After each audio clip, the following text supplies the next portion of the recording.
I'm Nicole.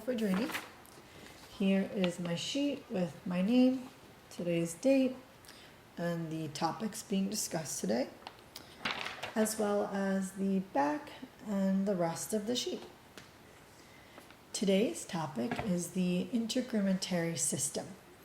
And the first topic is the components of the integumentary system, which include the skin, cutaneous membrane, and accessory structures such as hair, glands, and nails.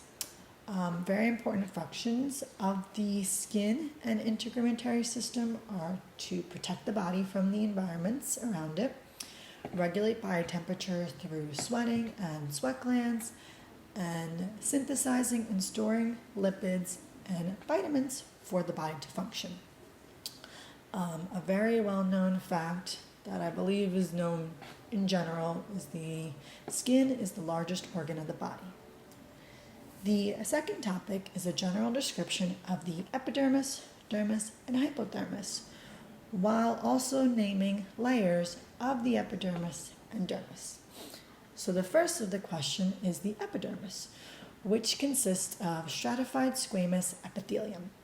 From deep to superficial, there are 5 total layers of the epidermis, which include stratum basal, stratum spinosum, stratum granulosum, stratum lucidum, and stratum corneum. The epidermis's main function is to protect the dermis from trauma and chemicals. A really interesting fact that I had found while reading the chapter is dermal ridges of the stratum basal ensure a secure grip on objects. So that is the dermal ridges of the fingertips that are also used as fingerprinting at a police station. The second is the dermis, which consists of loose connective tissues above a dense network of connective tissue fibers. From superficial to deep, there are 2 layers of the dermis, which are papillary layer and the reticular layer. The papillary layer nourishes and supports the epidermis.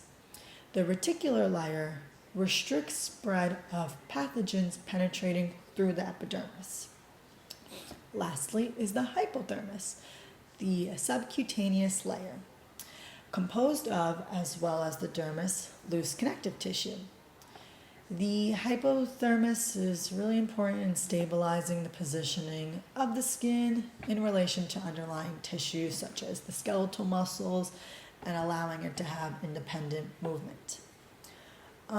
The last question and topic is using an example of this integumentary system in my future career. I personally want to be an occupational therapist, and then even more in depth from there, certified hand therapist.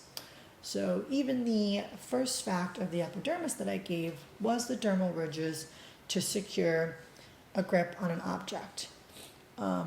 Within OT and certified hand therapy, it's really important that we're really focusing on the skin and the layers and understanding on a deeper level more than just basic function or movements of the grip of fine motor movement, especially more in depth of becoming a certified hand therapist. That's really important of the structure of the skin, sensation, which went into a little bit depth in the chapter, but we'll go on more in depth, especially when a patient of mine has a scar from a surgery, like skier's thumb, if they're losing sensation, if they lose a part of the finger in surgery or because of a disease, it's really important to understand the structure of the skin to have a basic background.